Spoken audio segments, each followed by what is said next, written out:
बिस्मिल्लाहिर्रहमानिर्रहीम। अस्सलाम वालेकुम students, myself Kasim Ali, आपका फ़िज़िक्स टीचर। बेटा एज़ यू नो वेल कि हमने अपनी फर्स्ट ईयर फिज़िक्स का चैप्टर नंबर 7 स्टार्ट किया हुआ था और अपनी प्रीवियस वीडियो तक हमने चैप्टर नंबर 7 की एग्जांपल्स को सॉल्व कर लिया था। अब आज की मैं अपनी इस वीडियो में चैप्टर नंबर 7 के न्यूमेरिकल्स का आगाज़ करने जा रहा हूँ। ठीक है, न्यूमेरिकल नंबर 7.1 से मैं स्टार्ट करूँगा इसका। ठीक है, यानी तो आप ध्यान में रखें कि हमारे आज की जो इस वीडियो है, इसका जो टॉपिक है, जिसका जो उन्वान है, वो न्यूमेरिकल्स होंगे। ठीक है, न्यूमेरिकल्स हमने इसमें सॉल्व करने हैं। तो सबसे पहले न्यूमेरिकल की मैं स्टेटमेंट रीड करने जा रहा हूँ। जैसा कि पहले भी बताया जा चुका है कि जब न्यूमेरिकल कर रहे हो तो आप अपनी बुक पास रखा करें ताकि मेरे साथ साथ आप भी अपनी बुक पे से स्टेटमेंट को फॉलो करते रहें। कहते हैं कि 100 gram body hung on spring elongates the spring by 40 centimetre. कहते हैं कि एक 100 ग्राम की बॉडी है, एक स्प्रिंग के साथ अटैच है, तो उसने कितना उसके झुकाव हुआ आगे, कितना उसने फासला तय किया, कितना नीचे आया वजन की वजह से स्प्रिंग, वो था 4 centimetre. When a certain object is hung on the spring and set vibrating, its period is 0.568 second.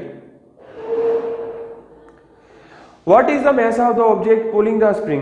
कहते हैं कि अगर कोई और ऑब्जेक्ट इसके साथ अटैच किया जाए तो जो टाइम पीरियड आपके पास आ रहा है वो उसकी वैल्यू दे दी हुई है।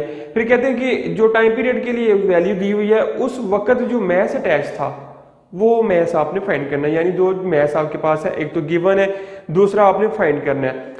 तो गिवन डाटा से मैं स्टार्ट करने जा रहा हूं। सबसे पहले गिवन डाटा आपके पास क्या होगा?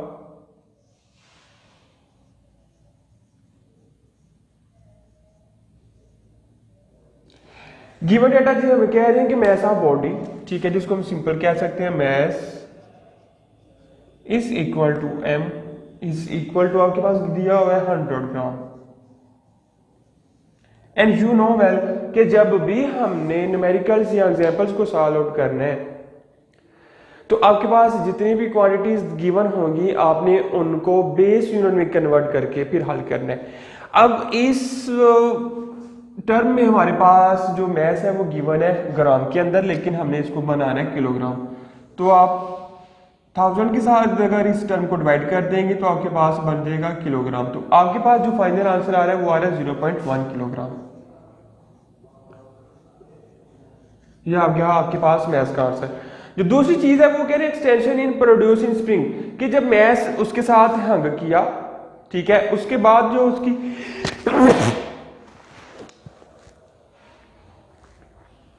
मैस को हंग करने के बाद उसकी वो आपके पास स्प्रिंग था, उसमें जो लेंथ में इजाफा हुआ है, ठीक है, यानी उसने जो फासला तय किया, एम्पलीट्यूड तय किया है, वो गिवन है आपके पास चीज है, ठीक है, जिसको आप कह सकते हैं डिस्प्लेसमेंट कह सकते हैं एस।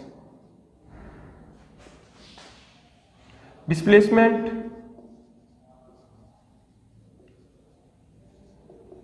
एक्स वो आपके पास आ रहा है 4.4 सेंटीमीटर, 0 सेंटीमीटर। ठीक हो गया। अब जैसे कि जी हमने 100 ग्राम से किलोग्राम में जाना था, इसी तरह हमने सेंटीमीटर से मीटर में जाना है, तो आप क्या करेंगे 100 के साथ डिवाइड करेंगे तो आपके पास आंसर आएगा 0.04 मीटर। जी स्टूडेंट, तो नेक्स्ट चीज थी फिर टाइम पीरियड भी उन्होंने बताया था। दूसरे मैच जब अटैच किया गया था उसका जो टाइम पीरियड था उसको भी बता दिया हुआ है, टाइम पीरियड। और यू नो वेल के टाइम पीरियड को हम कैपिटल टी के साथ रिप्रेजेंट करते हैं, तो टाइम पीरियड की वैल्यू बताई जा रही है 0.568 सेकेंड, 0.568 सेकेंड। ये था आपके पास गिवन डाटा। अब आपने टू फाइंड मालूम क्या करना है इसके अंदर, टू फाइंड में कह रहे हैं मालूम करें मैस ऑफ ऑब्जेक्ट कि ऑब्जेक्ट का मैस क्या था, मैस ऑफ ऑब्जेक्ट। इसको आप m प्राइम से रिप्रेजेंट कर लें। आगे कैलकुलेशन इसकी क्या आएंगी वो उसको भी देख लें।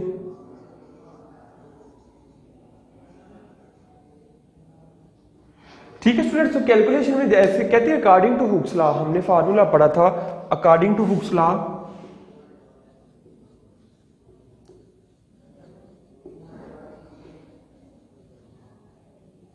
अकॉर्डिंग टू हुक्स लॉ आपके पास जो फोर्स होती है वो बराबर होती है के एक्स के, एफ इज इक्वल टू के एक्स। एक ही बात। फिर अगर आप फोर्स दूसरी मालूम करें, आपके पास आ जाती है F is equal to W is equal to M G, यानी डब्ल्यू फोर्स आपके पास एम जी के बराबर भी होगी। अब आप क्या करें, इन दोनों को कंपेयर कर दें, K X is equal to M G. तो के आपके पास, चूंकि हमने मैथ फाइंड करना है, ठीक है, तो मैथ का फार्मूला आप इधर से पहले आप के इधर से के का फार्मूला ड्राइव करेंगे, क्योंकि ये देखिए मैथ आपके पास गिवन था। फिर आपने इस फार्मूले से के की वैल्यू निकाली है जो कि अननोन वैल्यू है, K is equal to M G over X. ये आपके पास आ गई के की वैल्यू। अब आप क्या करें स्टूडेंट्स, इसमें वैल्यू को पुट करें, के इज इक्वल टू एम आपके पास था 0.1 और जी आपके पास है 9.8 जो कि फिक्स्ड वैल्यू है, डिवाइडेड बाय, अब आपने एक्स की वैल्यू जो आपके पास आ रही थी 0.04 सेंटीमीटर, 0.04। अब अगर आप इनको हल करेंगे, कैलकुलेट करेंगे, तो स्टूडेंट्स आपके पास जो आंसर आएगा 24.5 न्यूटन पर मीटर।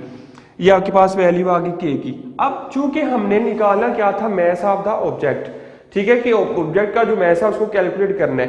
अब कहते हैं according to time periods formula, ठीक है, अकॉर्डिंग टू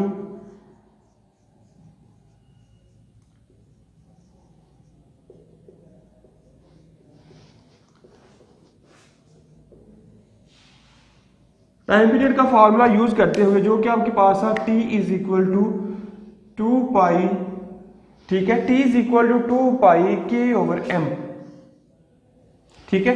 ये आपके पास टाइम पीरियड का फार्मूला आप पहले से ड्राइव कर चुके हैं चैप्टर के अंदर से, m प्राइम ओवर k।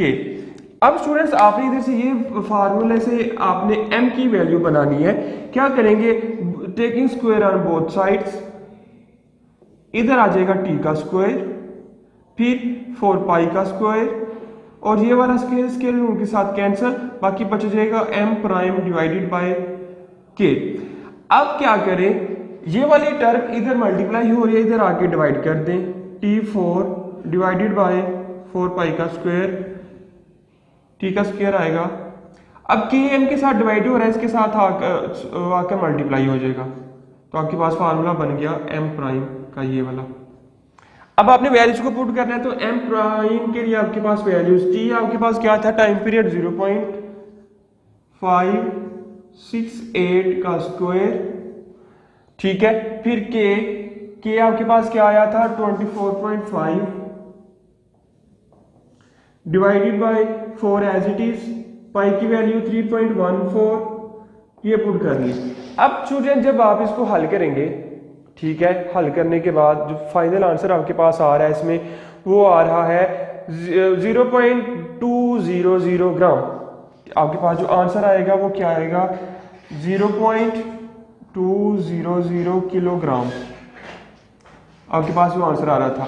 अब आप स्टूडेंट्स क्या करें, इसको अगर 100,000 के साथ मल्टीप्लाई कर दें तो आपके पास जो फाइनल आंसर बन जाएगा 200 ग्राम, ठीक है। अगर किलोग्राम में रखना चाहे तो आपके पास ये वैल्यू होगी, अगर किलोग्राम की बजाय जैसे कि बेस वैल्यू जो हमने स्टेटमेंट में वैल्यूज दी हुई थी ग्राम वाली, वो दोनों अगर किलोग्राम में होगी तो 0.200 ग्राम किलोग्राम, अगर ग्राम में रखनी हो तो आपके पास आ जाएगा 200 ग्राम यानी 200 ग्राम।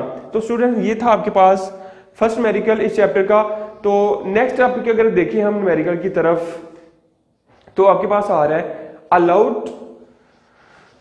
मुझे उम्मीद है कि इसकी आपको इसकी समझ आ गई होगी। मैं इसको रेज करता हूं, नेक्स्ट लिखने जा रहा हूं, क्या बता रहे हैं उसमें।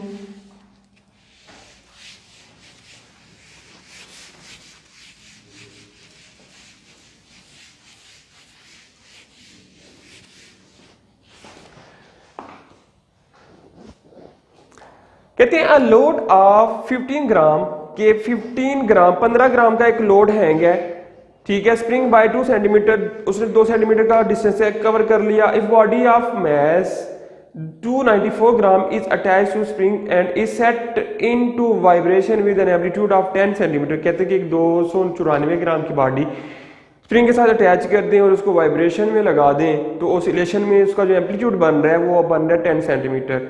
What will be it's period, time period क्या होगा, स्प्रिंग कांस्टेंट क्या होगा, maximum speed of its vibration, ये भी हमने फाइंड करनी है। यानी एक न्यूमेरिकल में हमने 3 चीजें फाइंड करनी है। तो सबसे पहले स्टूडेंट्स हम लिखते हैं गिवन क्या है। लोड आपके पास गिवन है is equal to M is equal to आपके पास आएगा 15.0 ग्राम, यानी कि अगर आप इसको 1000 के साथ डिवाइड करेंगे तो आपके पास आ जाएगा किलोग्राम में 0.015 ग्राम किलोग्राम। ठीक है स्टूडेंट्स, ये आपके पास आ गई पहली वैल्यू। सेकंड वन कह रहे हैं एक्सटेंशन प्रोड्यूस्ड, एक्सटेंशन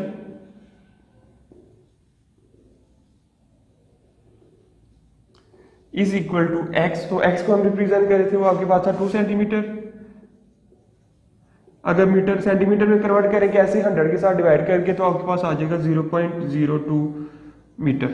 फिर नेक्स्ट कह रहे हैं मैस, दूसरा मैस जो अटैच था उसके साथ, mass is equal to M, इसको प्राइम कह ले, वो आपके पास आ रहा था 294 ग्राम, 294 ग्राम। फिर अगर आप इसको किलोग्राम बनाएंगे तो वो बनेगा 0.294 किलोग्राम। ठीक है, ये आपके पास बन गया। अब एम्पलीट्यूड उसका जो आ रहा था वो क्या था, amplitude is equal to X not, वो आपके पास क्या था 0.10 मीटर। ठीक है, 10 सेंटीमीटर था, तो अगर आपने इसे मीटर में कन्वर्ट करना है तो आपके पास क्या आएगा, 10 सेंटीमीटर था तो 0.10 मीटर। अब आपने फाइंड क्या करना है स्टूडेंट्स, इधर 3 चीजें आपने फाइंड करनी है। ठीक है, पहले नंबर पर आप फाइंड करेंगे टाइम पीरियड,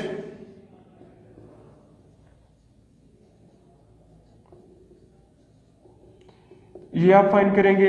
दूसरे नंबर पर आप कांस्टेंट फाइंड करेंगे, स्प्रिंग कांस्टेंट।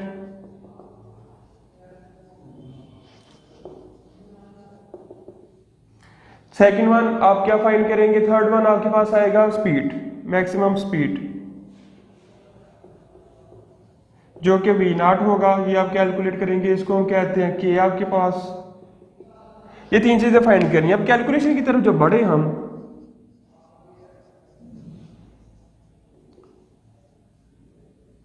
तो कैलकुलेशन स्टूडेंट सबसे पहले हम कैलकुलेट करते हैं, जैसे कि हमने पहले फार्मूला बनाया था अपने लास्ट वाले न्यूमेरिकल में, हमने कहा था F इज इक्वल टू, एक mg आया था, दूसरा F is equal to kx आया था। अब अगर इनको कंपेयर करें आपके पास kx is equal to mg।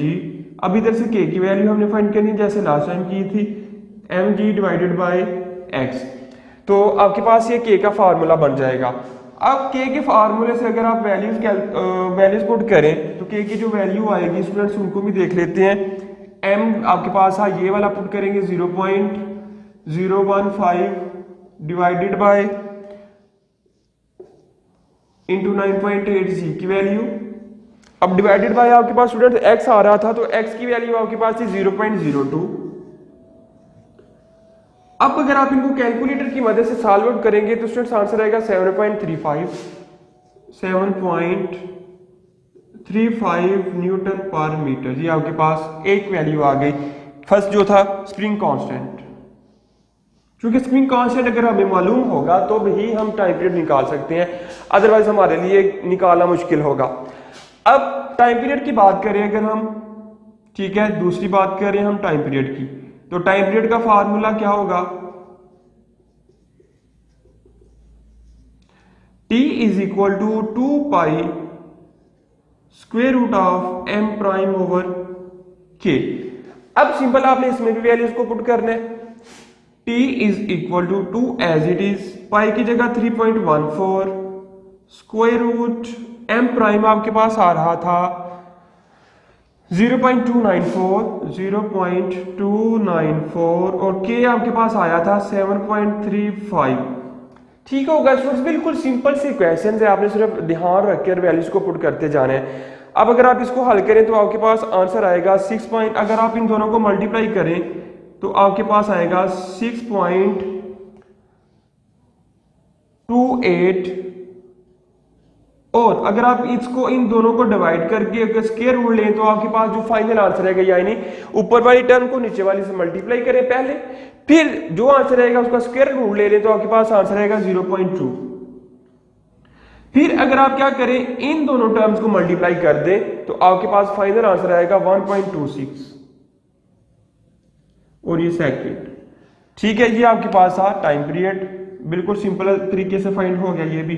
अब थर्ड वन आपके पास रह गया हुआ है मैक्सिमम स्पीड। तो मैक्सिमम स्पीड के लिए स्टूडेंट्स हमने फार्मूला पढ़ा हुआ था, v is equal to maximum speed